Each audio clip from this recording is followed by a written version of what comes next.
Chers amis, bonjour. Hier, dans la méditation, nous avons vu comment Jean-Baptiste a été décapité. Nous lisons la suite du récit dans l'évangile de Matthieu, toujours au chapitre 14. Cette fois, nous prendrons les versets 13 à 21. À cette nouvelle, celle de la mort de Jean-Baptiste, Jésus partit de là dans une barque pour se retirer à l'écart dans un lieu désert. Et la foule, l'ayant su, sortit des villes et le suivit à pied. Quand il sortit de la barque, il vit une grande foule et fut ému de compassion pour elle. Il guérit les malades.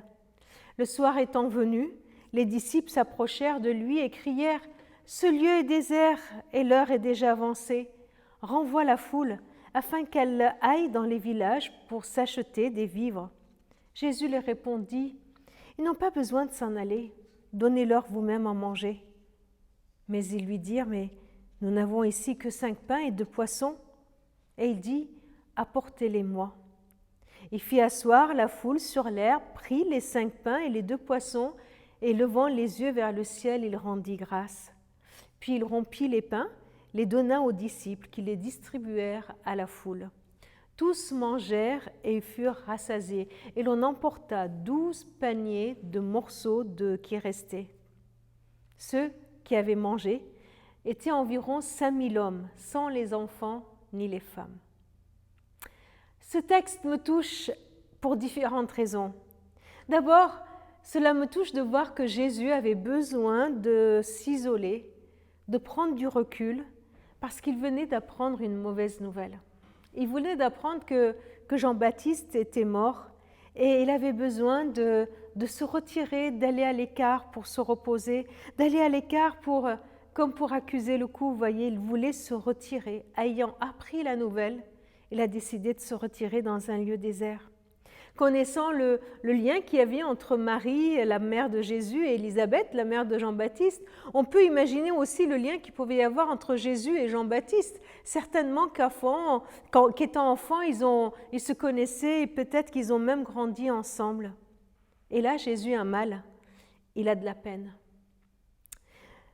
Dans sa peine, même lui a besoin de repos, ce qui nous montre combien il est important pour nous aussi, dans les moments difficiles, pour pouvoir accuser le coup, de prendre un temps de solitude, de ne pas nous culpabiliser parce qu'on a envie de se retirer. Ce texte me touche à un deuxième point aussi, c'est que malgré la peine de Jésus, Jésus voit les besoins de ceux qui l'entourent. Il ne s'énerve pas quand il voit les malades venir, il ne s'énerve pas quand il voit la foule qui vient.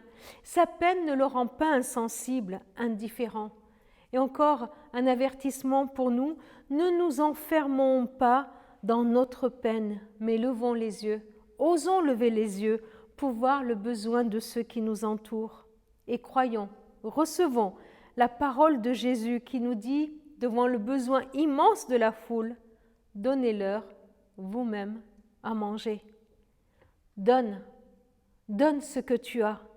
Voilà ce que Jésus me demande, voilà ce qu'il te demande. Même si cela est insuffisant, même si ça paraît ridicule ce que toi tu as face aux besoins de ce monde, sortir de notre peine pour voir les besoins et donner. Donner le peu de temps, le peu d'énergie, le peu d'amour que j'ai, le peu de moyens que j'ai, sans croire que c'est trop peu, trop petit ou trop insignifiant.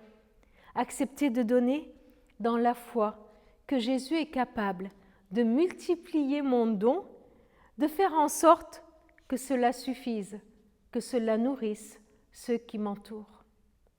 Seigneur, apprends-moi à discerner quand est-ce que j'ai besoin de me retirer.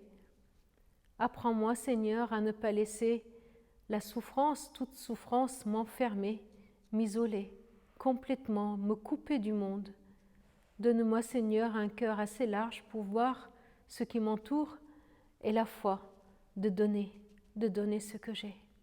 Seigneur, ouvre nos yeux pour voir aujourd'hui vers quelle personne tu nous envoies et donne-nous le courage de donner. Amen.